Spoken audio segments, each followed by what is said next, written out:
नमस्ते दोस्तों, मैं तियान और आप सुन रहे हो रात के हमसफर, जहां हर कहानी आपके रात के सपनों को हिला देगी। तो आप डर को फील करो, थ्रिल का मजा लो और हाँ, चैनल को सब्सक्राइब करें और वीडियो को लाइक जरूर करना। तो चलिए हम आज की कहानी की ओर बढ़ते हैं। नमस्कार दोस्तों, मेरा नाम है विजय। आज मैं जो कहानी आपको सुनाने जा रहा हूं वो मेरी जिंदगी की सबसे लंबा और सबसे भयानक सच है। आप इसे सुनते समय अपने आसपास की रोशनी तेज कर लेना, क्योंकि मैं नहीं चाहता कि आपको भी वही बेचैनी महसूस हो जिसने मेरी रातों की नींद छीन ली थी। ये बात 15 साल पुरानी है। मैं अपने दादा दादी के गांव देवपुर में रहता था। देवपुर कोई वीरान या शापित जगह नहीं थी। यह एक साधारण हरा भरा गांव था जहां लोग मिलजुल कर रहते थे। लेकिन गांव के पूरब की तरफ एक ऐसा हिस्सा था जिसने देवपुर को हमेशा एक गहरे साए में रखा। हम उसे कालाबन कहते थे। कालाबन नाम यूं ही नहीं पड़ा था। उस जंगल के पेड़ इतने पुराने, इतने ऊंचे और इतने घने थे कि दिन के 12 बजे भी उसके अंदर सिर्फ एक धूसर रोशनी ही पहुंच पाती थी। हवा हमेशा सर्द और नमी वाली रहती थी, जैसे कोई गहरी सांस अंदर खींच रहा हो। और सबसे अजीब बात, उस जंगल के भीतर कभी किसी पक्षी की आवाज नहीं आती थी। बाहर कोयल गाती थी, पर सीमा के अंदर सिर्फ डरावनी चुप्पी पसरी रहती थी। हमारे दादाजी, जो गांव के सबसे जिद्दी और निडर व्यक्ति थे, उन्होंने भी एक अलिखित नियम बना रखा था। वो नियम सिर्फ एक वाक्य का था, रात को 9 बजे के बाद काला वन की तरफ देखना भी नहीं। इसके पीछे गांव की सदियों पुरानी कहानी थी। एक चुड़ैल जिसकी आंखें सफेद मोम जैसी है, जो शिकार को खोजने के लिए धीमी मीठी आवाज में नाम पुकारती है। ये डर कहानियों से ज्यादा हकीकत में था, और हम बच्चे भी इस डर की रस्सी से बंधे हुए थे। उन गर्मियों की छुट्टी में मेरा सबसे पक्का दोस्त था रमेश। रमेश, जिसे गांव में सभी बच्चे टूट पड़ कहते थे, क्योंकि वह हर चुनौती को बिना सोचे समझे स्वीकार कर लेता था। रमेश की बहादुरी अक्सर सिर्फ खुद को साबित करने की एक बेवकूफ़ी भरी कोशिश होती थी। हम सब 9-10 दोस्त रात में छत पर सोते थे। चांदनी रात थी, मज़ेदार कहानियां चल रही थी। अचानक रमेश ने एक बीड़ी सुलगाई और बोला, यार ये चुड़ैल वुड़ैल सब फालतू की बातें हैं, कहानियां हैं बस। मेरे एक शांत दोस्त गोपाल ने उसे टोका, रमेश, दादाजी ने मना किया है। रमेश ने हंसकर धुआं हवा में छोड़ा। मैं कहता हूं, आज रात मैं इस झूठे डर को हमेशा के लिए खत्म कर दूंगा। अभी रात के 11:30 बजे है। ठीक 12 बजे मैं जंगल की बाहरी सीमा पर बने उस बरगद के पेड़ की सबसे मोटी डाली को छू कर आऊंगा, जिसे चुड़ैल का झूला कहते हैं। हम सब सन्न रह गए। उस बरगद के पेड़ की सिर्फ परछाई भी रात में भयानक लगती थी। मैंने उसे बहुत समझाया, रमेश, मजाक मत कर, ये कोई फिल्म नहीं है। लेकिन रमेश की आंखों में वही घमंड था जो मौत को दावत देता है। उसने सिर्फ इतना कहा, अगर मैं वापस आया तो तुम सब मुझे कालाबन का राजा मानोगे। रात के 11:15 बज चुके थे।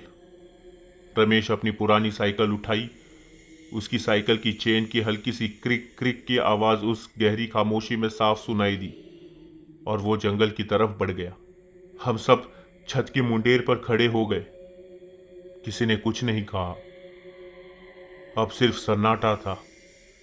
मेरा ध्यान घड़ी पर था। 11:50, 11:55, 12 बजे। ठीक 12 बजे हमें बरगद के पेड़ की तरफ टॉर्च की एक हल्की सी किरण दिखी। वो बरगद की डाली को छूकर तेजी से मुड़ी और गांव की तरफ भागने लगी। टॉर्च की रोशनी गायब हो गई। पर रमेश वापस नहीं आया। 12:05, 12:10, 12:15। तभी किसी के भागने की भयानक आवाज आई। रमेश अपनी साइकिल छोड़ चुका था। वह गिरता पड़ता हाफता हुआ सीधे छत की सीढ़ियों की तरफ भागा। जब वो हमारे सामने आया, वो पूरी तरह से बदल चुका था। वो हाफ नहीं रहा था, बल्कि कांप रहा था।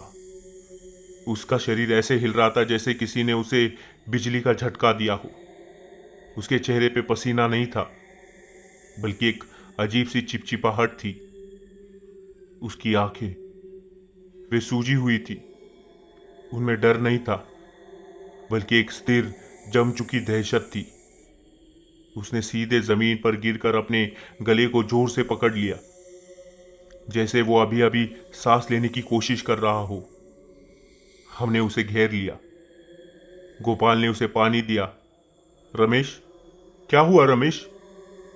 वो सिर्फ इतना फुसफुसा पाया। उसकी आवाज इतनी पतली थी कि पहचान में नहीं आ रही थी।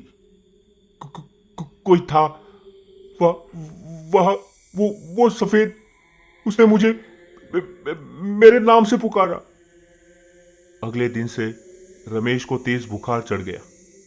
उसका शरीर ठंडा रहता था, पर बुखार 104 डिग्री के नीचे नहीं उतरता था। वह खिड़की की रोशनी से भी डरता था। अगर कोई भी सफेद कपड़ा पहनकर उसके पास जाता तो वो चीखने लगता। वो नींद में सिर्फ दो ही शब्द बोलता था, सफेद, इंतजार। उसका पूरा शरीर, उसकी आत्मा जैसे जंगल में ही छूट गई हो। रमेश की घटना ने गांव के सारे डर को वापस ला दिया। लेकिन अब डर कहानियों में नहीं, बल्कि हमारे घरों के बाहर था। ठीक 2 दिन बाद सुबह सुबह गांव में शोर मच गया। हमारे पड़ोसी किशन चाचा, जो हमेशा बड़े तार्किक रहते थे, उनके घर के बाहर की मिट्टी में कुछ अजीब निशान थे। ये निशान उल्टे पैरों के थे, एड़ियां आगे और उंगलियां पीछे, जैसे कोई पीछे की तरफ चल रहा हो, पर तेजी से। निशान किसी दुबली पतली औरत के लगते थे, पर मिट्टी इतनी जोर से दबी हुई थी जैसे उसे चलने वाले में भयानक ताकत हो। ये निशान किशन चाचा के घर से शुरू होकर हमारे घर को गोलाकार में घेरते थे और फिर वापस जंगल की तरफ गायब हो जाते थे। ये सिलसिला शुरू हो गया। हर दिन किसी ना किसी के घर के बाहर उल्टे पैरों के निशान मिलते थे, खासकर उन लोगों के घरों के बाहर जिन्होंने रात में गलती से भी जंगल की तरफ झांका हो।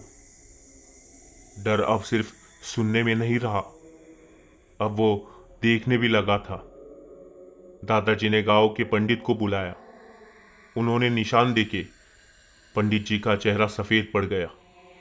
उन्होंने कहा, यह चुड़ैल की चाल है। वो शिकार करने से पहले गांव को अपनी शक्ति से घेर रही है। हमने उन निशानों को मिटाना शुरू कर दिया। उन पर नमक और पानी डालते थे ताकि वो शक्ति घर के अंदर ना घुस पाए। लेकिन एक शाम मैंने खुद देखा। रात लगभग 10 बज चुके थे। मैं छत पर पानी का घड़ा रखने गया था। मैंने दूर जंगल की तरफ देखा। कुछ नहीं था। लेकिन जब मैं नीचे उतरा और अपनी टॉर्च जलाई, तो घर के पीछे की गली में जहां सुबह निशान पाए गए थे, वहां वहां की मिट्टी हिल रही थी। धीरे धीरे मिट्टी के नीचे उल्टे पैरों तक ताज़ा निशान उभर रहा था, जैसे कोई अदृश्य भारी शरीर उस मिट्टी को दबा रहा हो। मेरे रोंगटे खड़े हो गए। मैं तुरंत अंदर भागा और दरवाजा बंद कर लिया। उल्टे पैरों के निशान तो सिर्फ शुरुआत थी। असली डर तो रात की आवाज लेकर आई। रात में जब गांव में सिर्फ झिंगुरों की आवाज होती थी, तब कहीं से एक धीमी, बहुत ही मीठी और सुरीली औरत की आवाज आती थी। वो आवाज साफ नहीं होती थी, पर उसकी धुन बहुत दिलकश होती थी। और वो सिर्फ एक आवाज करती थी, नाम पुकारती थी, गोपाला, रमेश, विजय। यह आवाज़ इतनी धीमी होती थी कि आप तय नहीं कर पाते थे कि वो बाहर से आ रही है या आपके दिमाग के अंदर से। जो भी उस आवाज़ को सुनता वो रात भर बेचैनी में गुजारता। उसका नाम बार बार पुकारा जाता। यह आवाज़ जंगल से नहीं बल्कि गांव के अंदर हमारे आसपास से आती थी। यह एक मानसिक प्रताड़ना थी। 3 दिन तक मेरा नाम पुकारा गया। विजय, विजय मेरे बेटे। आवाज़ में इतनी मिठास थी कि एक पल के लिए लगता था शायद मेरी माँ मुझे पुकार रही हो। लेकिन अगले ही पल वो मिठास एक भयानक खौफ में बदल जाती थी। मेरी आंखों में नींद थी, पर हर रात दरवाजे की दरार से बाहर झांकता था। एक रात मैंने देखा, मेरी टॉर्च की रोशनी दरवाजे के सामने पड़ी। हमारे दरवाजे पर मिट्टी नहीं थी, पक्का फर्श था। लेकिन दरवाजे के ठीक सामने जहां रोशनी पड़ रही थी, मैंने एक उल्टे पैर की छाप देखी। वो छाप मिट्टी की नहीं थी, बल्कि पानी या तेल जैसी किसी चीज की थी जो सूख नहीं रही थी। वह गीली और चमकदार थी। वो आवाज और तेज हो गई। विजय, क्या तुम मुझसे डरते हो? अरे मैं तो बस तुम्हारे साथ खेलना चाहती हूं। मैंने अपनी सांस रोक ली। ये चुड़ैल, ये शक्ति, वो हमारे डर को जानती थी। वो जानती थी कि हम उसे सुन रहे हैं, देख रहे हैं। वो बाहर नहीं थी, अब वो हमारे अंदर थी। डर ने गांव को एक तरह से तोड़ दिया था। अब रात में कोई किसी के घर भी नहीं जाता था। हर कोई 9 बजे से पहले अपने घर के दरवाजे बंद कर लेता। फिर वो रात आई जो मेरी नियति में थी। रात के ठीक 11 बजे थे। दादी, जो पहले से ही थोड़ी बीमार रहती थी, उनकी तबीयत अचानक से तेजी से बिगड़ गई। उन्हें तेज सांस आ रही थी और वो दर्द से कर्रा रही थी। पापा गांव में नहीं थे, सिर्फ मैं और दादाजी थे। दादाजी ने कहा, जल्दी वैद्य के पास जाओ, देर मत करना।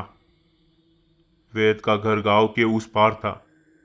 लंबा सुरक्षित रास्ता खेतों के किनारे से हो जाता। उसमें करीब 45 मिनट लगते, लेकिन दादी की हालत 45 मिनट इंतजार करने लायक नहीं थी। दूसरा रास्ता था जो सीधा कालाबन की बाउंड्री से होकर निकलता था। वो रास्ता सिर्फ 15 मिनट का था। दादाजी ने मेरी तरफ देखा। उनकी आंखों में डर था, पर उससे ज्यादा दादी की चिंता। विजय, जल्दी करो, पर खबरदार, बाउंड्री पर सिर्फ सीधे चलते जाना, रुकना मत और पलट कर मत देखना। मैंने एक पुरानी छोटी टॉर्च ली, जेब में माचिस रखी। मेरे दिमाग में सिर्फ 15 मिनट थे और उन 15 मिनट में मुझे कालाबन की बाउंड्री से गुजरना था। मैंने अपनी सारी हिम्मत बटोरी और तेजी से घर के बाहर निकला।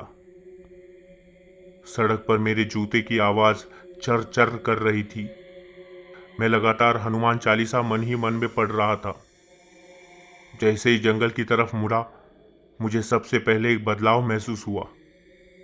तापमान। जंगल की सीमा के पास हवा अचानक बहुत ठंडी हो गई। यह ठंडी हवा ऐसी नहीं थी जैसे एसी से निकलती है, बल्कि जैसे किसी ने आपके शरीर के अंदर से गर्मी चूस ली हो। मैं तेजी से चलने लगा और तभी उसी खामोशी को चीरती हुई हवा में एक अजीब सी तेज मीठी खुशबू घुली। ये खुशबू किसी पुराने जमाने के इत्र की थी, पर उस इत्र के पीछे सड़ी हुई पत्तियों और कुछ अनजानी लाशों की धीमी पतली गंध थी।